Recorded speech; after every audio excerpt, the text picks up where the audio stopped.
अंधार काळोखामध्ये लपलेली सेवा. अंधार असा दाटलेला होता की रस्ता दिसत नव्हता. त्या काळोखात एक प्रेत आलं. अग्नी दिला गेला. नातेवाईक थोडा वेळ उभे राहिले, डोळे पुसल्याने हळूच निघून गेले. मग स्मशानात उरलं मी, जळणारी चिता आणि माझं काम. मी वैकुंठधाम स्मशानभूमीचा सेवक आहे. चिता पूर्ण पेटेपर्यंत मी तिथेच थांबतो, कारण जाणारा शेवटी एकटा नसावा ही माझी जबाबदारी आहे.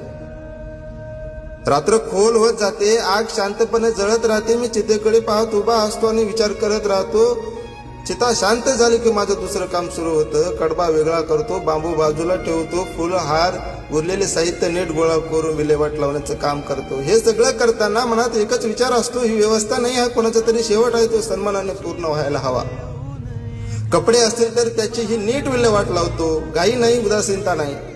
त्या कपड्यात कोणाचं तर आयुष्य होतं. आज ते कपडे उरले, उद्या फक्त आठवणी. रात्र अजून गडद होते. स्मशानात शांत असताना मी एकटा उभा असतो. थकलेलं मन, मनात शांतता. लोक सकाळी उठून आपापल्या कामाला लागतील, पण कोणालाच कळणार नाही त्या रात्री कोणीतरी अंधारात उभा राहून शेवटची जबाबदारी पार पाडली. त्या क्षणी मला कोणीतरी पाहत नव्हतं, पण माझं कर्तव्य मला पाहत होतं. माणसं जातात, आठवणी उरतात आणि त्या आठवणीचा शेवट शांतपणे सांभाळतो. अंधारात उभा असताना मला एकच जाणवतं, हे काम नाही, हे माणुसकी आहे.